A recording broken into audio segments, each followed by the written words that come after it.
नमस्कार बच्चों, मैं प्रीति चतुर्वेदी आज आपको ऑप्टिमम बजट के विषय में यानी अनुकूलतम विषय बजट के विषय में बताऊंगी। आज हमारी चर्चा का विषय होगा अनुकूलतम बजट। बच्चों, जैसा हम जानते हैं कि विश्व में आर्थिक विकास के साथ साथ लोक कल्याणकारी राज्य की अवधारणा मुखर होती जा रही है। ठीक उसी प्रकार से सार्वजनिक वित्त में अनुकूलतम बजट या अधिकतम बजट या सर्वोत्तम बजट के सिद्धांत ने तेजी पकड़ी है। सरकार के अनुकूलतम बजट की तुलना वास्तविक बजट से की जाती है। हम सभी जानते हैं कि भारत सहित प्राय सभी देशों में प्रतिवर्ष केंद्रीय बजट प्रस्तुत होने के साथ ही ये चर्चा आमतौर पर की जाने लगती है कि बजट कैसा आया।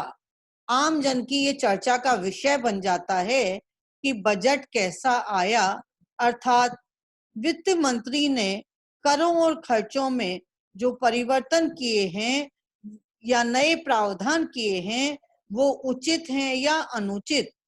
मंत्री को ऐसा करना चाहिए था, मंत्री को वैसा करना चाहिए था, मंत्री को ये कर नहीं लगाना चाहिए था, मंत्री को इन करों में छूट देनी चाहिए थी। ये सारी बातें आम चर्चा का विषय रहती हैं। कहने का अभिप्राय ये है कि सरकारें समय समय पर, चाहे वो राज्य सरकार हो या वो केंद्र सरकार हो, करों और खर्चों में फेरबदल करके एक आदर्शतम बजट या अनुकूलतम बजट बनाने का प्रयास करती रहती हैं। अनुकूलतम बजट है क्या, ये प्रश्न उठना हमारे जहन में एक स्वाभाविक सी चीज है। आखिर अनुकूलतम बजट या आदर्श बजट हम कहते किसे हैं? सरकार के किस बजट को हम अनुकूलतम बजट की श्रेणी में रख सकते हैं? यानी अनुकूलतम बजट को हम कैसे डिफाइन करें? तो बच्चों, इसको समझने के लिए हमें बजट की 3 शाखाओं अर्थात आवंटन शाखा, वितरण शाखा और स्थिरीकरण शाखा का विश्लेषण करना होगा और ये जानने का प्रयास करना होगा कि बजट की इन तीनों शाखाओं में अनुकूलतम बजट की दशा को कैसे प्राप्त किया जा सकता है। वास्तव में ये तीनों शाखाओं की अनुकूलतम दशाएं ही जुड़कर के अनुकूलतम बजट की वास्तविक स्थिति बनाती हैं। बच्चों, ये काम आसान नहीं है। अनुकूलतम बजट को बनाना और उसको पेश करना और जनता को सेटिस्फाइड करना कोई आसान काम नहीं है। फिर भी कुछ मान्यताओं के आधार पर यदि सरकारें बजट बनाएं तो अनुकूलतम बजट की स्थिति को प्राप्त किया जा सकता है। अब हम ये देखेंगे कि इन तीनों शाखाओं में अलग अलग अनुकूलतम की स्थिति को कैसे बनाया जाए। जब तीनों शाखाएं मिलकर बजट बनाती हैं तो तीनों शाखाओं में जब बजट अनुकूलतम होगा तभी टोटल बजट देश का अनुकूलतम हो सकेगा। तो सबसे पहले हम चर्चा कर रहे हैं आवंटन शाखा में बजट। बजट की इस शाखा में यानी आवंटन शाखा में सरकार को यह तय करना होता है कि साधनों की कितनी मात्रा का उपयोग सरकार द्वारा सार्वजनिक या सार्वजनिक वस्तुओं जैसे सुरक्षा, बाढ़ नियंत्रण परियोजनाओं, राजमार्गों, सड़कों के निर्माण के लिए किया जाए। इनकी लागतों का वितरण समाज के विभिन्न वर्गों में कराधान के किस सिद्धांत के आधार पर किया जाए। सार्वजनिक वित्त के विशेषज्ञों ने इस समस्या का समाधान निकालने के समय समय पर अनेक प्रयास किए हैं। प्राय मोटे तौर पर यह माना जाता है कि सरकार को सामाजिक वस्तुओं की वह मात्रा प्रदान करनी चाहिए जहां व्यक्तियों की सामाजिक वस्तुओं की मांग की मात्रा उनकी पूर्ति के बराबर हो। इसी प्रकार आवंटन शाखा में व्यक्तियों की कर संबंधी देनदारी उनकी सामाजिक वस्तुओं के प्रति पसंद से निर्धारित होनी चाहिए।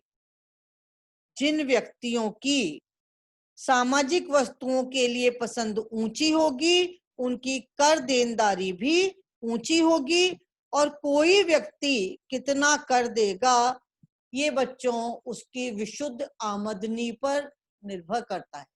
जिस व्यक्ति की आमदनी ज्यादा होगी वो व्यक्ति ज्यादा कर देगा, और जिस व्यक्ति की आय कम होगी वो कर कम देगा। आवंटन शाखा में बजट बनाते समय इन बातों का ध्यान रखकर हम अनुकूलतम बजट के सिद्धांत को काफी हद तक प्राप्त कर सकते हैं, और सरकारें प्राय इसका पालन करती हैं। अब दूसरी चीज आती है, या बजट की दूसरी शाखा है वितरण शाखा।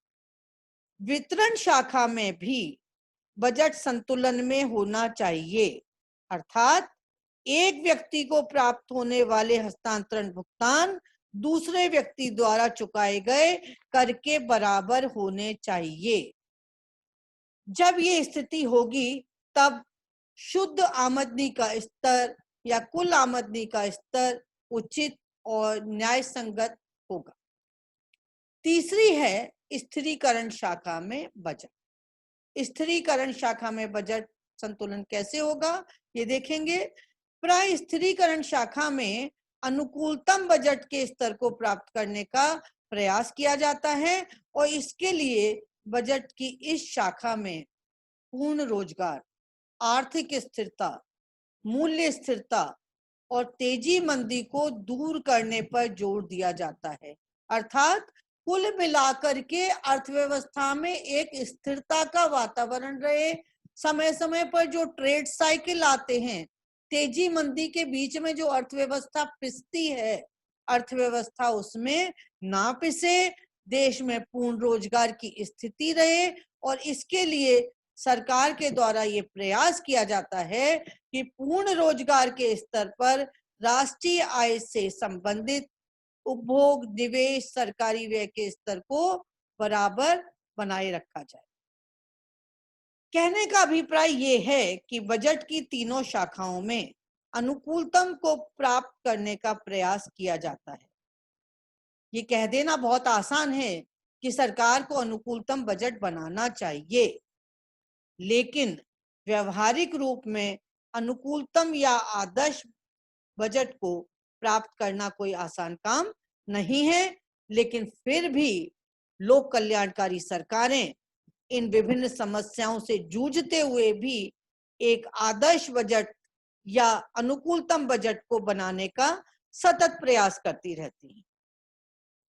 उदाहरणार्थ, यदि हम भारत की अर्थव्यवस्था का उदाहरण लें तो हम ये देखते हैं कि वर्तमान में सरकार डीटीसी अर्थात डायरेक्ट टैक्स कोड और जीएसटी आदि के माध्यम से देश की प्रत्यक्ष कर प्रणाली और परोक्ष कर प्रणाली में आमूलचूल परिवर्तन करके देश में एक प्रगतिशील और आदर्श कर प्रणाली विकसित करने का प्रयास कर रही है, और इनको अपनाकर भारत में आर्थिक वृद्धि, आर्थिक समानता, कीमत स्थिरता, आर्थिक विकास में क्षेत्रीय असमानताओं को कम करना के प्रयास किए जा रहे हैं, ताकि देश अनुकूलतम बजट की स्थिति को प्राप्त कर सके।